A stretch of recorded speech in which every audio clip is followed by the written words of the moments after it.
Hey guys, it's Brittany. Welcome back to Under the Radar Books. Today I'm going to be doing my Dewey's 24-hour readathon TBR, and after doing a couple TBRs and readathons, I've discovered that my best approach is, since I only read one book at a time, I feel like a lot of people jump between different types of books, and that's what keeps the readathon interesting.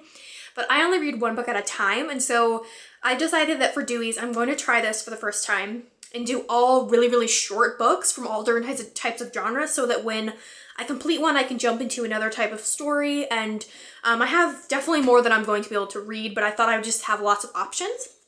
And so the first book that I have is The Library of Unrequited Love by Sophie DeVry, I believe, which is such a cute little book. And it says, one morning, a librarian finds a reader who has been locked in overnight.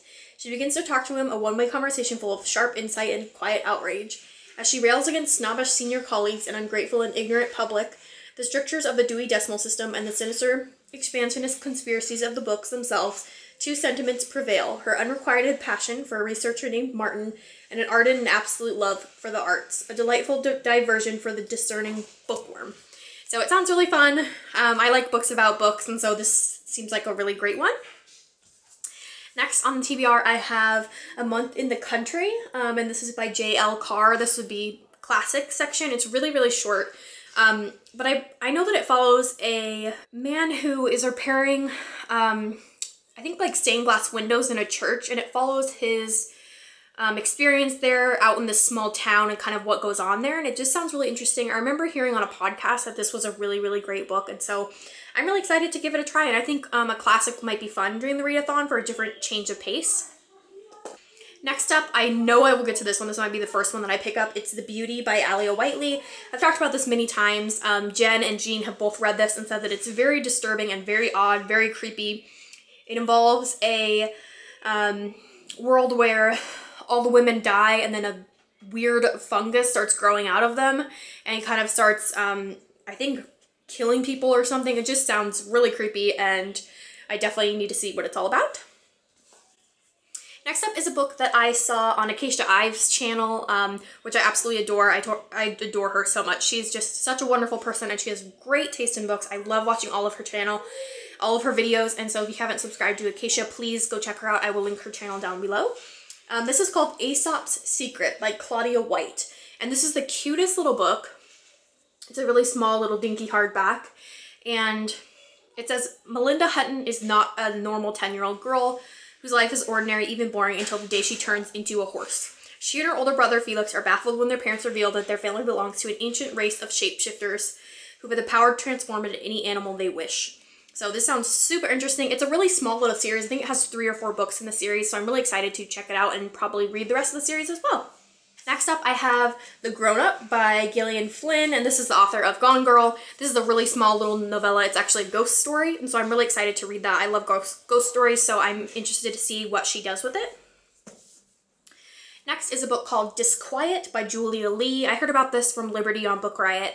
She said that it's such a small book, but it packs a really powerful punch, and she still thinks about it. I don't even know what it's about. I'm sure it involves a big creepy house, so I'm in.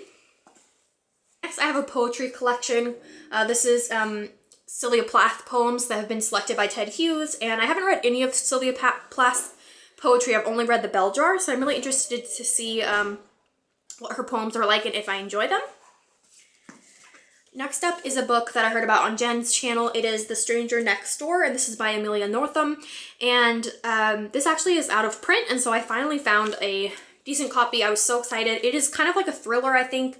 A couple moves into an apartment or something, and they have a very odd person who lives next door, and I think things kind of become sinister at some point, so I'm excited to check that out. I have yet to read anything by Northam, so I'm interested to see if her books appeal to me. Next, I have All My Friends Are Superheroes by Andrew Kaufman, and this is exactly as the title says. It's about a man whose all of his friends are superheroes and he is normal, and deals with his struggles and how he feels inferior to them, and I've heard really good things about it, and I'm excited to see what it turns out to be.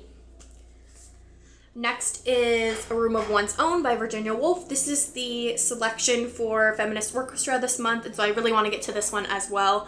And this is Virginia Woolf's essay collection, I want to say, on being a woman writer and being in the publishing industry, and the struggles that she has faced, but it's definitely just a general feminist text, and so I'm really excited to get to this one as well. Only 2 more.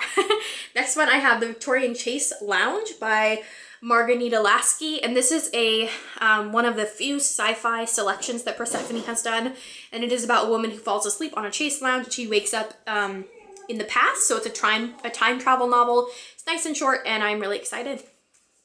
And the last thing I have is a graphic novel. This was one I heard about on Mercedes' channel, and then my friend Amanda Center also talked about it. So it's Baba Yaga's Assistant by Marika Makula and illustrated by Emily Carroll, which I love Emily Carroll so much. She did the graphic novel Into the Woods, Through the Woods.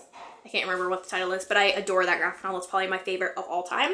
And so this is a middle grade, I think it's kind of a creepy graphic novel, and I always want to have a graphic novel in my readathon because it's just a really, really great thing to break things up and breeze through. So that is what I have for selections for the 24-hour readathon. I'm so excited to participate this year. So please let me know if you guys are participating as well, and we can cheer each other on and encourage one another. And I'm just excited to see what it's all about. I've heard it's just so much fun and there's so many people involved. So I just think it's a wonderful readathon, and I cannot wait to get started. So until next time, you guys, happy reading.